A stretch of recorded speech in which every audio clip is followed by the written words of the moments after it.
Good morning. Good morning. Good to be with you on this Transfiguration Sunday as we conclude the journey through Epiphany and begin our, I don't know if you call it that, but a descent into Lent. Yeah, well, and it's a literal descent as they have to descend down the mountain. From the mountain, right. To kind of make that journey along with the disciples and with Christ towards Jerusalem, yeah. Mm-hmm. The text we are taking a look at today from the Old Testament, we're going to go to another mount that wasn't so much one of transfiguration as kind of a concluding point for Moses from the Book of Deuteronomy, the last chapter of that book. And then we'll take a look at the transfiguration account according to St. Luke's account. So that will be our journey. Let us go ahead and begin with the collect of the day. So we pray. O God, in the glorious transfiguration of your beloved Son, you confirm the mysteries of the faith by the testimony of Moses and Elijah. In the voice that came from the bright cloud, you wonderfully foreshadowed our adoption by grace. Mercifully make us co-heirs with the King in his glory, and bring us to the fullness of our inheritance in heaven, through the same Jesus Christ our Lord, who lives and reigns with you in the Holy Spirit, one God, now and forever. Amen. Alrighty. Collect of the day and Old Testament, we're going to go to the Book of Deuteronomy. We're going to go to chapter 24. It is the last chapter of the Pentateuch, the writings of Moses, and so forth. And it kind of winds things down for Moses and kind of ends his journey with Israel and so forth. But would you mind reading the Deuteronomy 34? Verse 1 through the end of the chapter. Then Moses went up from the plains of Moab to Mount Nebo, to the top of Pisgah, which is opposite Jericho. And the Lord showed him all the land, Gilead as far as Dan, all Naphtali, the land of Ephraim and Manasseh, all the land of Judah as far as the western sea, the Negeb and the plain, that is the valley of Jericho, the city of palm trees as far as Zoar. And the Lord said to him, This is the land of which I swore to Abraham, to Isaac, and to Jacob. I will give it to your offspring. I have let you see it with your eyes, but you shall not go over there. So Moses, the servant of the Lord, died there in the land of Moab, according to the word of the Lord. And he buried him in the valley in the land of Moab, opposite Beth Peor. But no one knows the place of his burial to this day. Moses was 120 years old when he died. His eye was undimmed, and his vigor unabated. And the people of Israel wept for Moses in the plains of Moab 30 days. Then the days of weeping and mourning for Moses were ended. And Joshua, the son of Nun, was full of the spirit of wisdom, for Moses had laid his hands on him. So the people of Israel obeyed him and did as the Lord had commanded Moses. There has not arisen a prophet since in Israel like Moses, whom the Lord knew face to face. None like him, for all the signs and wonders that the Lord sent him to do in the land of Egypt, to Pharaoh, and to all his servants, and to all his land, and for all the mighty power, and all the great deeds of terror that Moses did in the sight of all Israel. So our text. So here again, as this is the concluding chapter to Moses and his journey, at least here on earth, as God's servant, and so forth. It's the irony of him leading people, fleeing Egypt, then after 40 years being sent back to Egypt at the age of 80 to bring his people, God's people, out from their bondage there, as God promised to do, and so forth. Now here he's come all this way, and they're just about ready to enter the promised land. He put up with them 40 years, and so forth. And here God shows it to him, but he reaffirms to him that his word of law is firm, right? That he will not enter it. And we know that he cannot enter it due to when they were in the wilderness and the people were crying for water, the Lord told him to speak to a rock and it would bring forth water. And for some reason, he, perhaps in frustration with the people, he let go of what God gave him to do and did it how he thought, and he struck the rock. Right. And so forth. And so he takes him up and lets him know God is going to be faithful. I didn't fool you. I didn't, because you might think that, oh great, I did all this and I don't get a portion of it. But This is something we talked about earlier, but I honestly think too, something I never really thought of is, this is God's way of reminding him, not just that God is faithful to his promise, but that this Exodus wasn't all about Moses. Right. It was a blessing to Moses, and he will rest with his fathers in heaven, but it's okay that it's not about him.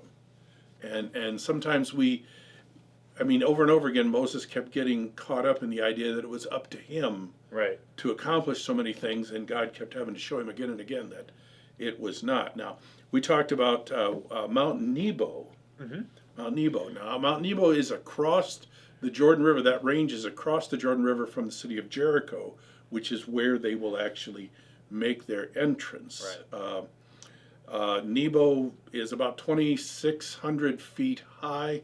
We don't know whether he got him to the top or not, but it's an interesting thing. It doesn't say that Moses saw, but that the Lord showed him. What do you make of that? Well, I think it's the power of Yahweh. That it wasn't Moses, okay, I see it. No. Here. It was almost the imminence of what was being done, the intimacy of it, that God showed him this land. Right. It sounds silly, but it's like God showing him I know what I'm thinking of. Oh, good grief, the flying things, remote control. Oh, the drone? Drone. Almost like giving him a drone view of the whole land all the way over to the Mediterranean Sea, the Western Sea, and so forth. And so it after this, and the Lord assures him, though, that this is what I promised to Abraham, Isaac, and Jacob. And what's interesting is they were living in that land and had to leave because of the great famine at the time of Joseph. And then he brings the children back. Now a family of 12, now a family of 600 plus thousand, and so forth. They were fruitful and multiplied, shall we say. But when you think of Moses dying there in the land of Moab, what's interesting is, I never thought of this before, but what do you make of, he dies there according to the word of the Lord? Well, I go back to what you alluded to, where he strikes the stone and the Lord, he tells him, because you've done this, you will not step foot in the promised land. You will die before the people enter into the promised land. And I think it's like you said, it's the word of law, that the word of the law remains and is fulfilled. Now, it seems strange, almost, I think you said, you kind of constructed it as God showing Moses that Moses is given that little piece of the problem. Okay, you get to see it at least. It can seem almost taunting, like, oh, look what you're going to miss out on. But I think that the thing to remember with this is that, yes, the word of the Lord did say, you will not partake of the promised land. But he took him from the plane of this earth to the greater promised land, to be to rest, as you said, with his fathers, with Abraham, with Isaac, and with Joseph or Jacob. Do you think there's a message in this that even, in our culture, it's become very popular that if you can do really important things, you can get away with anything. And here the Lord kind of lets it be known that the sin of the high and the mighty, the great and the awesome, is just as binding on them as it is the lowly, the weak, and the suffering. Yeah. Do you get what I mean by that? I do. God doesn't care about your statue, your status. He doesn't care about about how great you were in the eyes of men if you fell short of His glory, which all have. Yeah. What remains is the word of the law, the word of condemnation. I always think too of, in some ways, Moses' death in Moab and being buried there outside the promised land, in some ways is almost likened unto our death in this world before we enter the promised land, but it's in dying in this world that we actually do enter into the eternal promised land, and so forth. So yeah, it's an interesting thing as we take a look at this. And we were talking about this a little bit earlier too, was the one of the things I find fascinating is in some ways Moses has, as God has called him to do all these things, he's always been very hesitant to do it. I can't go, I can't talk, and stuff like that. And when God told Moses, "Well, tell the people this will happen," he kept checking his own purse and his own resources, and he just like, this can't happen. And like when it came to them, when he told them that I tell them they will eat meat to such excess it'll come out their nostrils. And Moses was like, if we killed all the herds and all the flocks, it isn't going to be enough. And the Lord kind of chastises him. He says, you will see if the hand of the Lord is too short, literally, that it's too weak, it's too powerless to do this. And for he says, nothing is too hard for the Lord. And it's an interesting thing in some ways. I just wonder if in showing Moses this, it was Moses getting a bit of a glimpse of just how long or how mighty the hand of the Lord is. Right. And I guess I mean in the sense of bringing them, because you have to wonder how many times did Moses kind of bang his head against the wall in a way like, when they make the golden calf. Even then he pleads for him. And then they're whining the whole time about no food. And then then they don't like the bread. And then they're grumbling, and then the serpents come, and so forth and so on. And you just kind of wonder, you have to wonder, it's like, is this really worth it? What they're doing? And do you want to be rescued or not? Do you want to be, and I think the thing is they did, but they wanted it on their terms. They wanted the shorthand, to deliver them out of the hand of the Egyptians and pick them up, carry them over, put them in the promised land, and that's the end of the story. That's it. Right. No journey, just deliver. Yeah. They wanted imminence instead of God's timing, God's plan, God's working through everything. And in all this, he also, I think, assures Moses that everything you have been doing is toward this end for my chosen people. And so it's a hard thing, but Moses, it says, lived 120 years. Break his timetable down. Roughly, he was around the age of 40 when he fled Egypt because he killed the Egyptian. And then after 40 years with Jethro and his flocks and so forth, with his wife Zipporah, God calls him to return to Egypt. And then over that 40-year period and so forth, he brings them out, God brings them out, and Moses walks with them, and now they're ready to enter. And Moses is, taken from the vale of tears and so forth. So, but the people clearly wept over Moses. You kind of wonder just what went through their mind. Yeah, you're the only one we've known. Mm-hmm. Well, and I think there's something to that. The 40-year wandering was it was to kill off the unfaithful generation. Moses is kind of the last remnant of that unfaithful generation. Well, Moses and Joshua and another, they were the ones that could see it because they were faithful and understanding. We go up and can take this land, no matter how big the giants, because of the Lord's with us. The rest of them trusted in the power of the quote-unquote giants that were there. You had Moses, Joshua, and Caleb were the three who were faithful. And now Moses is gone, and Moses was kind of the elder statesman of those three. Right.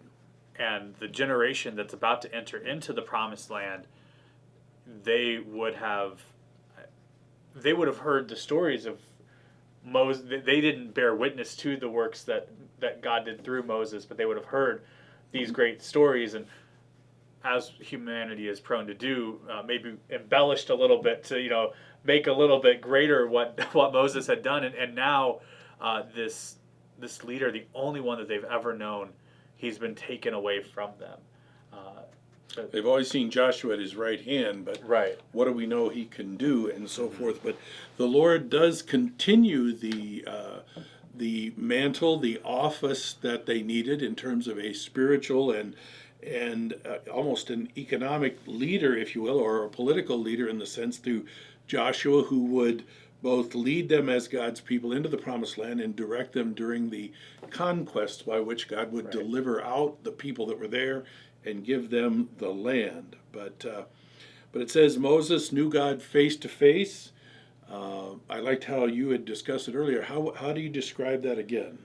That it's the intimacy of the relationship. That there was no go between, and it was when Moses is on the mountain, he's there in the presence of God. That there was not a barrier blocking their communication. Yeah, and that idea of the intimacy, and it's an interesting thing. Face to face does not so much refer to a physical seeing face to face, but literally standing together and looking upon each other as each is. God reveals himself to Moses as much as Moses needs, and so forth, and yet Moses reveals himself as he is and what he is according to this relationship he has with God, and so forth. But the scripture here at least writes that there was no prophet like Moses. And what other prophets do we know before Moses? We talked about that. Is the only other one that really stands out, I think, is Noah, right? Can you think of another? Edom, I just mean of the really great prophets, if you will, out of the biblical account of God's mission to save and to deliver. Is Noah stands out as a great hero. Noah stands out as the premier one. Yeah. Right. See, and Noah wasn't so much a proclaimer of a message as he was a living the message of hope through the building of the ark. Yeah. And so forth. So, but as it says here, no one greater, and of course it comes into contrast with Jesus' words that no one born of woman is greater than John the Baptist. But this was written many centuries before John came along. Yeah.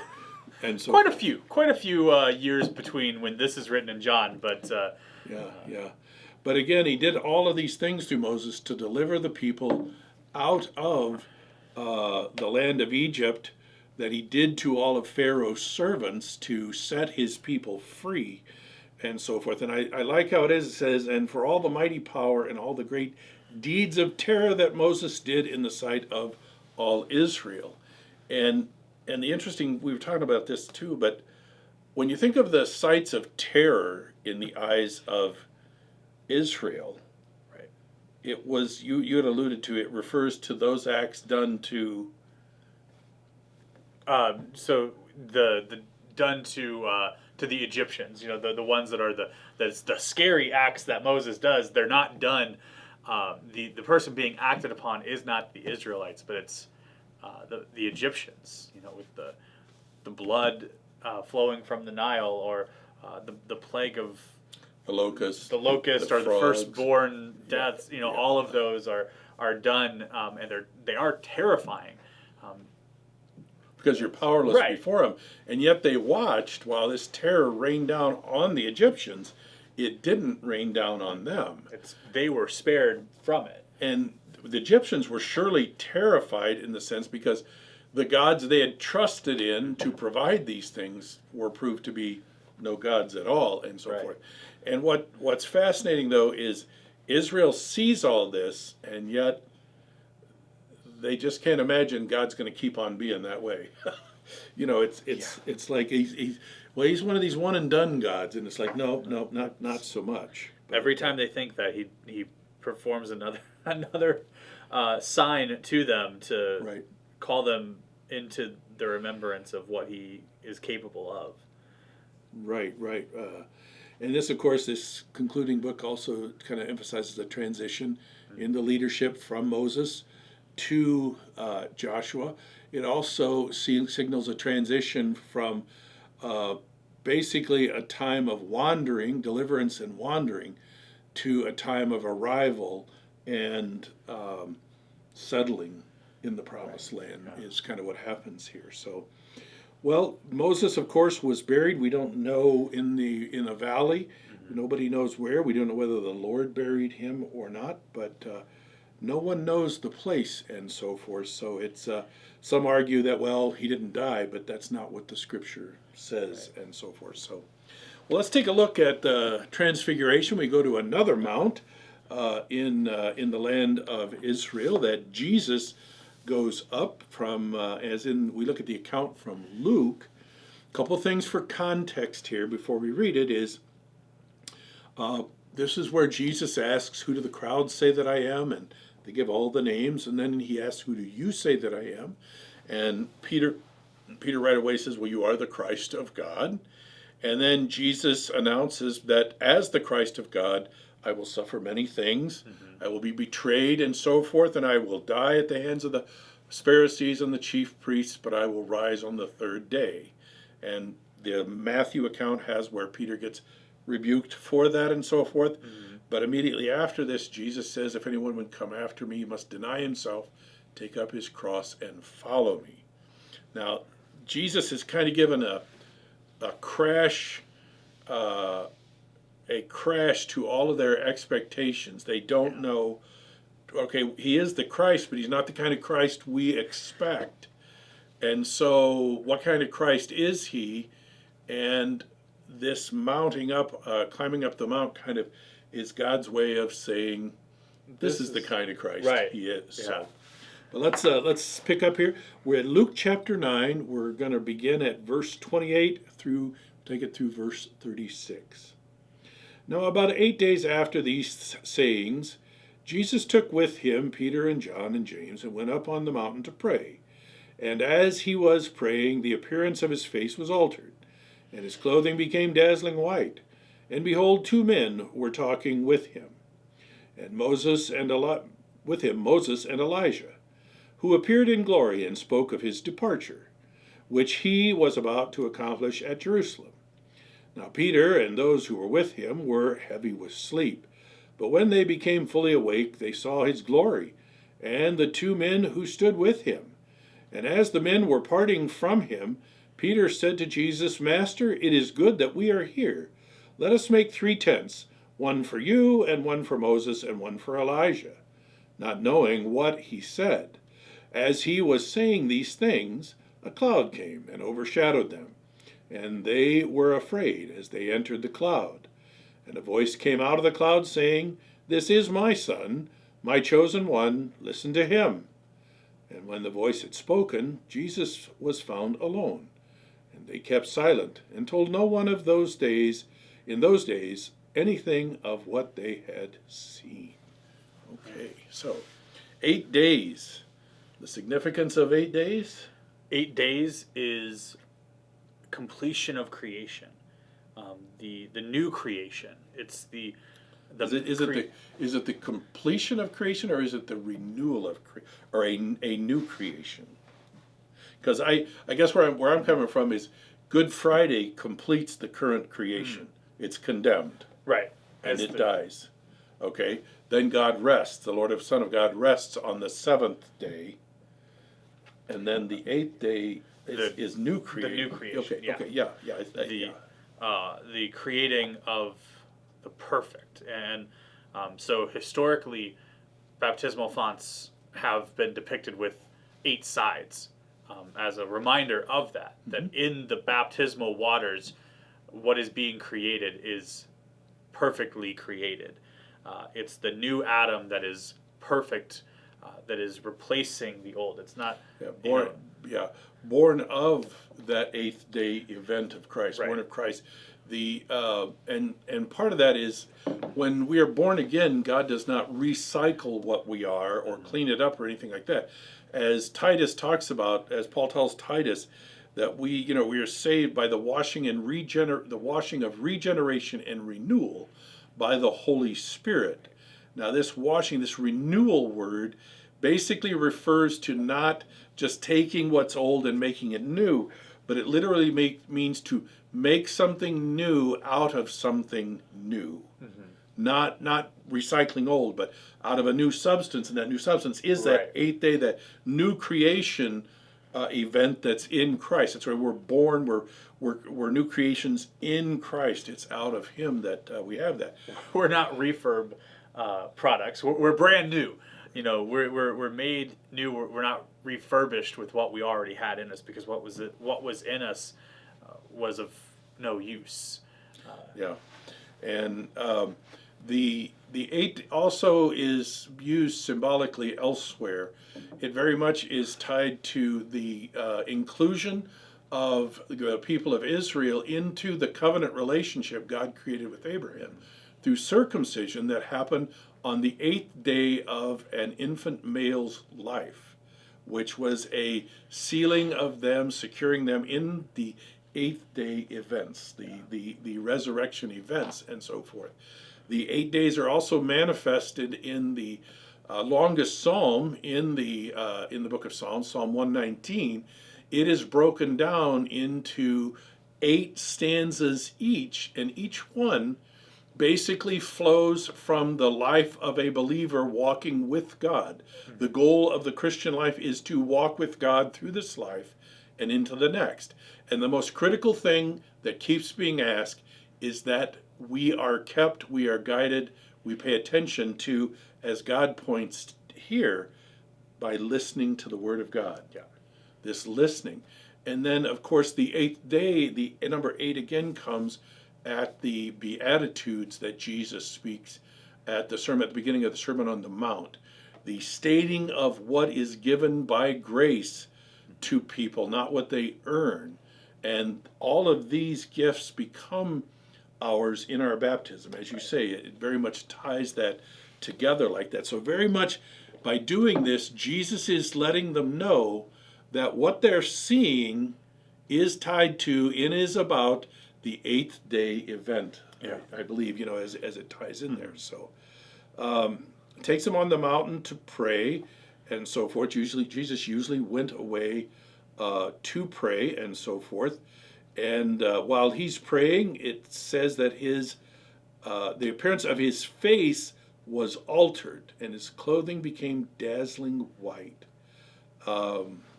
Doesn't say how his face was. Right. I've always that's something that I've been wondering. What did that look like? Was it just the divine presence, the divine countenance? Really showing within the flesh, or was it some sort of? Yeah, I don't think that his face changed shape, but something caused it to, if you want, look completely different, manifest that something was coming out of the inside of him through his face, and of course made his clothing dazzling white. And then it says, and behold, 2 men were talking with him, Moses and Elijah. We talked about these. The 2 of the prophets, we just heard that Moses was the greatest of the prophets of his day and so forth. And Elijah. What do we make of God having these 2 come to visit with Jesus? So I've always wondered this, and so I dug into it last year. Our Old Testament lesson for Transfiguration involved Elijah. So we kind of rotate back and forth of who gets the shine each year.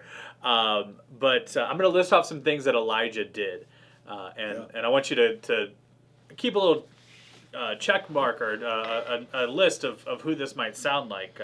He fed miraculously using very little. He raised from the dead. He healed the sick. And at the completion of his ministry, he ascended into heaven in glory.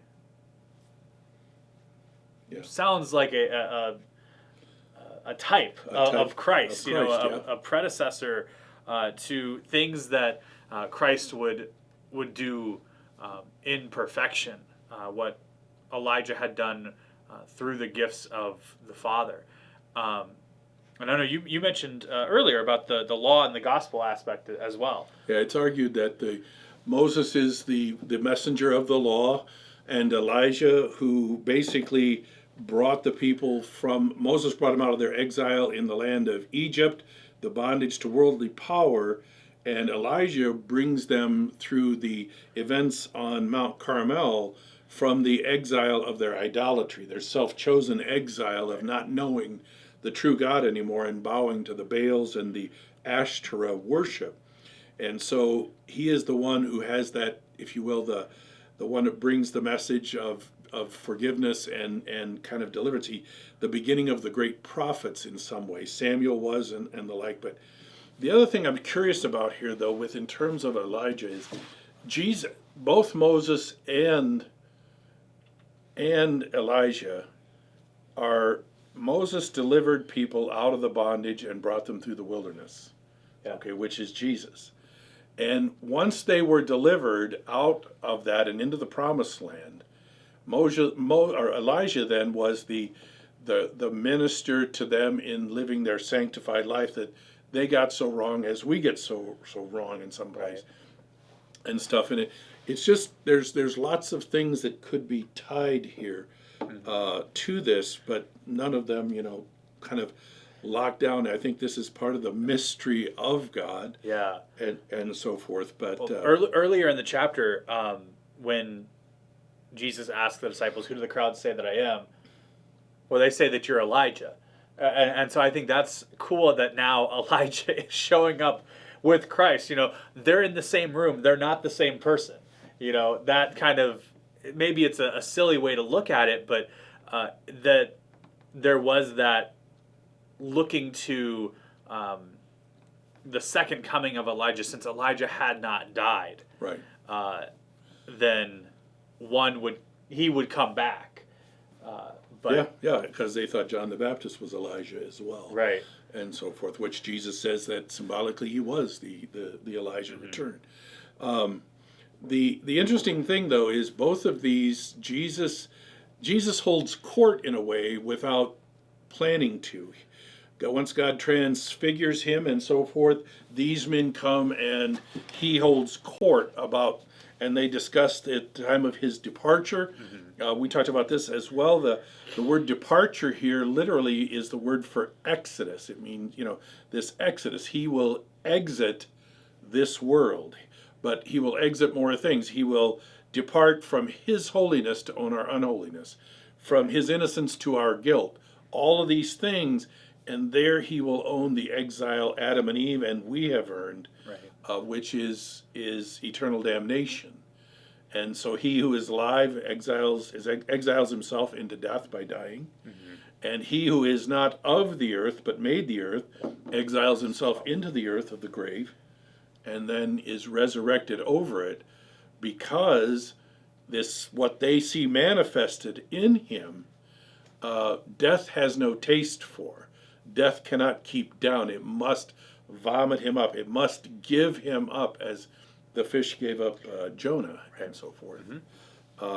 So this great revelation. Now, Peter and the rest of them, I think it's hilarious because it's ironically or sadly, I don't know, but these are the guys who are sleeping when this Jesus says, "Okay, I'm going to go over here and pray." They're watching him pray, and heavy with sleep. They're just, the Z's are flying here and stuff. And then like, oh. And then in the Garden of Gethsemane, when Jesus is again praying, they fall off to sleep multiple times until it's like, wake up, because,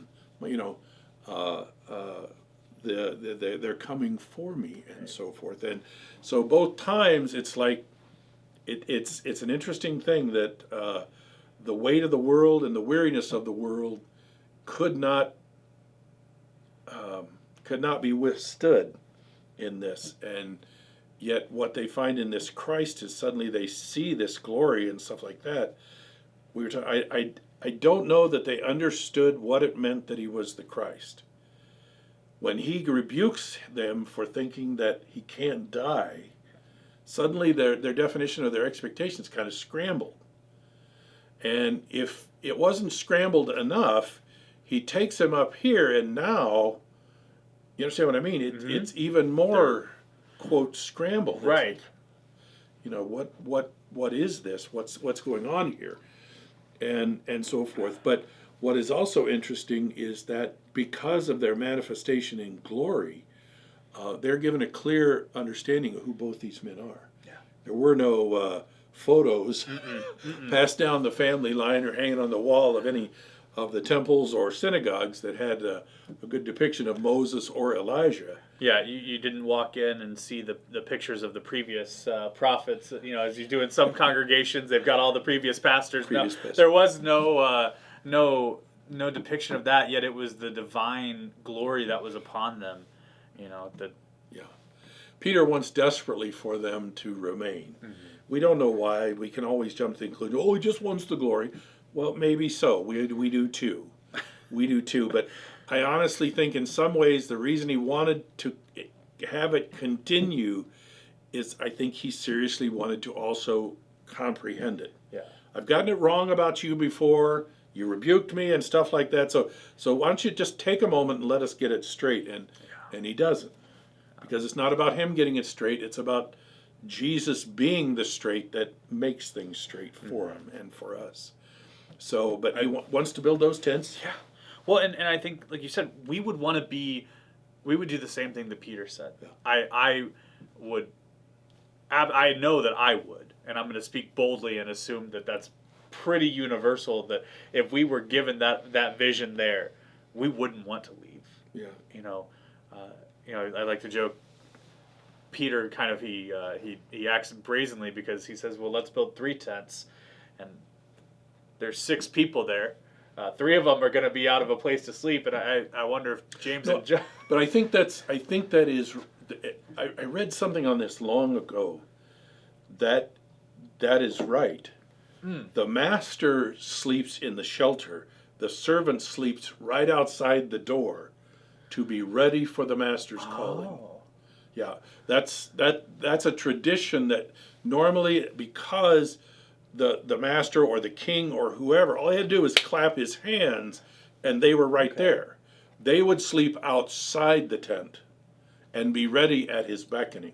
So I mean that may be part of what they were doing and so forth, because of the just the status and the understanding that we cannot dwell in the same house you do. Yeah. We will await you outside the house or the tent here and so forth. But it is a fascinating journey for them. And then it talks about how as they're getting ready to party, Peter's saying all this stuff. One of the things it depicts in here is that while they were saying these things, a cloud came and overshadowed them.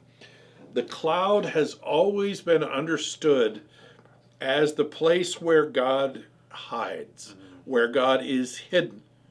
You have, Moses in the cloud journeying through the wilderness. He was in the cloud, and Moses meets him in the cloud. Revelation depicts the clouds. Right. Christ is taken up and hidden in the clouds. It's always a manifestation of God's presence. And then again, out of this cloud came a voice. And it identifies who Jesus is for them again. This glory you're seeing, why has he got it? Because he's my son. And the more than my son, he's my chosen one, which means Messiah. Which means he's the one I've chosen, not you. Okay? And if you're going to know who he is and what he's here to do, then he just said, listen to him. Literally, be always listening to him. And it's important. I think it's critical for them, especially these men and the rest of the apostles and the people in that day, because, as you pointed out earlier, he's not heading to greater glory that can be seen. He's heading to glory that looks like anything but glory. Yeah. He's headed to what we call a theology of the cross, that suffering and death does not mean the absence of God. Jesus reveals that because of this glory, because he is God's son and he's chosen him, Jesus reveals to us that it is in suffering, death, even injustice and all these things, that's where God is. And because he is, he has come to free us from the exiles each of those things would be. And his resurrection is crossing on the other side of the Red Sea, crossing over the Jordan, and so forth. And that he does on the eighth day, like you pointed out. A whole new creation starts. But if we're going to know who Jesus is and what he's doing and where he is, we've got to be listening. It's the Word. Yeah, and it's the difference between listening and hearing. You know, you can hear something, but you aren't listening to it. Listen to what he tells, and to these disciples especially. Listen to the words that he tells you. Because how many times do we see it in Scripture where after this they remembered what he had said, or they remembered when they had heard him say that the Son of Man must die and on the third day rise again. You know, all these things where it's...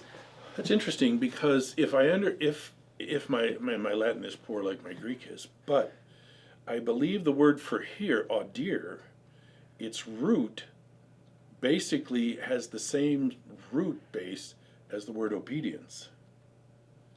And what they were to be listening for was not that they obey, but that they hear and believe.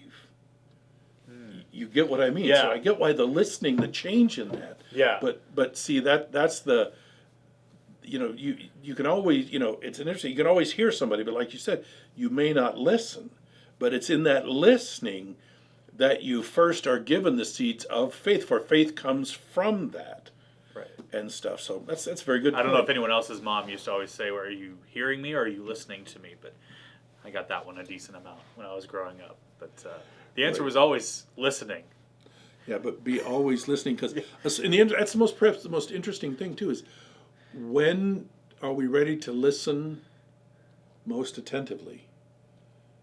Is when we are exiled somewhere. Yeah. Or either our guilt or our suffering or whatever, what looks like that. We're desperately looking to hear, to listen to some better word, and the Lord just keeps talking those better words. And when the disciples, when it clicked for them what was happening, it's when they had nothing that they could turn to of their own. You know, that's when they heard, when they listened to what Jesus was saying. Right. And I think the other side of it, though, is I'm listening, but it doesn't make sense. Well, you're right. It's the Holy Spirit that will bring the sense of it to you, not your mind.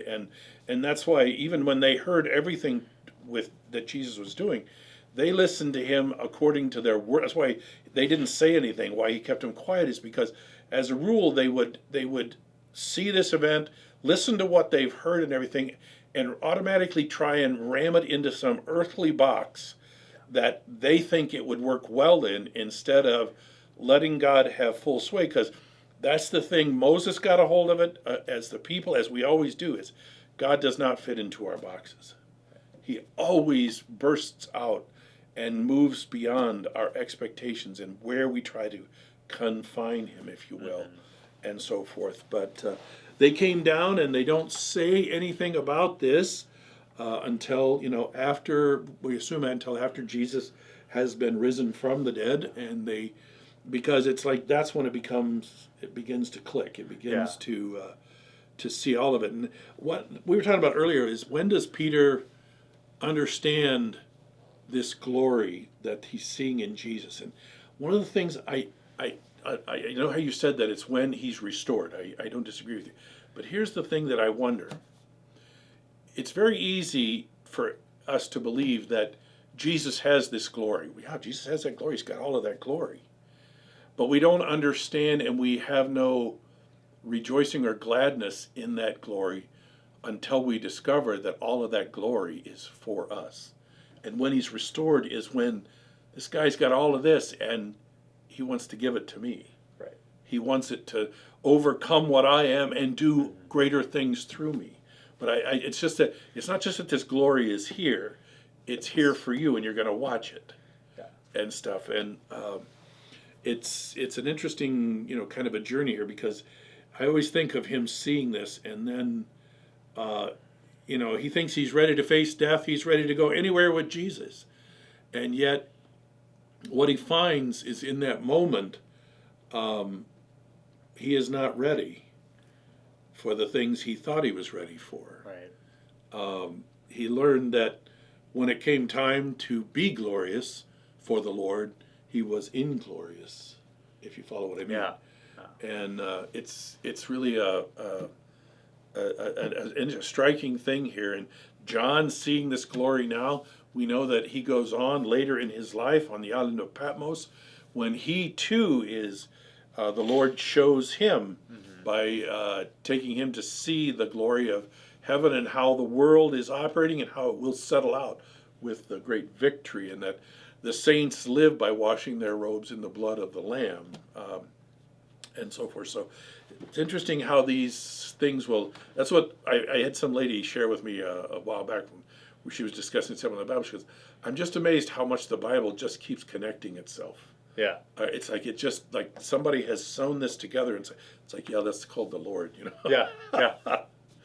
But any other thoughts on this text? No, it's great. I love Transfiguration because of what it leads us to. It's the glory of the Lord shining in its full brightness before the glory is, I don't want to say contained, but feels distant. During the Lenten journey. To where the glory is hidden. Right. Yes. That's not just under his flesh, but flesh that is now considered cursed because it was nailed to a cross. A glory that gives itself up into death. A glory that makes no defense of himself, but pleads for his persecutors and prosecutors and his executioners by praying for that forgiveness. And his glory put in the place that is the end of all of our hopes for glory, the grave itself. Yeah. And then I love when he comes back to them and so forth. The thing he shows them is in reality, his greatest glory are these wounds he suffered, not for his glory, but for ours. Right. It's that glory for you, and what I love about it is in the invitation to Thomas. We can talk about Thomas all day, but we got to thank Thomas that, he needed to be able to touch that glory, put his hand in the midst of that glory, to know that this glory was not only greater than sin and death and the like, but that glory was for him. Right. And so forth. So it all kind of portends it. This is a time of, as we descend into Lent and so forth, a time of we look at the exiles, and we're going to begin our Lenten journey this Ash Wednesday with the beginning of Lent, and it is a journey with the various Exodus moments that God delivered people throughout the Old Testament times from places where they were in exile or in bondage and so forth. So we'll begin with that on Ash Wednesday. We have the imposition of ashes. We're going to have services at 4:30 and 7. Mm-hmm. We're going to have a soup supper between. We'd appreciate your help with that, with soups, with setup, cleanup. That'll be at 5:30. Correct. We're doing that. And one of the things we're also doing is this year we are writing daily devotions. Myself, Pastor Rusche, Pastor Climola, and Vicar Mapus, and we're writing short devotions for each day beginning today, Sunday, the 27th, and they are based on actual questions that were asked in the Bible. I have the first one, and the question is one of God's, where he says, "Where are you?" So these will be available in print.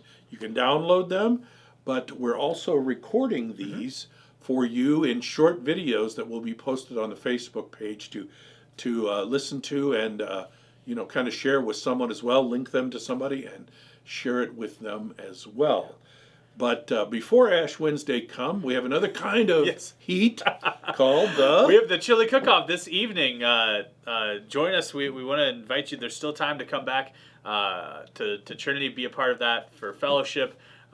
Figure out who's whose chili will reign supreme at the end of the night. Fellowship opportunity with not only other of the adults of the congregation, but some of the youth.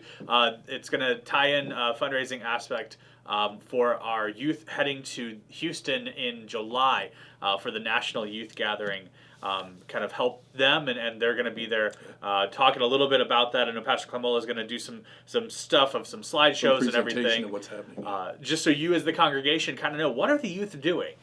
Here's what they've got coming up in July. So that'll be this evening at 4:30. Feel free to swing on by and partake of some chilies. It is bring your own antacids. Although across the board, all of the chilies are fairly on the mild side. We only have one that's above a 3 on the chili pepper scale, and that's the one I'm bringing. So if you maybe avoid mine if you are a little bit on the more sensitive side, but there'll be warning signs, and you'll also find his has this big tub of ice cream. You can quickly take a bite. No. Yeah, no, I'm not making I was talking with Kathy Hickman. She asked me if I was making my famous bachelor chili, which I told her about, which was when I decided I wanted to make chili and realized I had no tomatoes, no onions, and I had to use ketchup and barbecue sauce. It ended up just basically being a sloppy Joe. It tasted fine. Thankfully, my wife doesn't let that happen anymore. Living on your own is difficult sometimes. No, it's easy sometimes.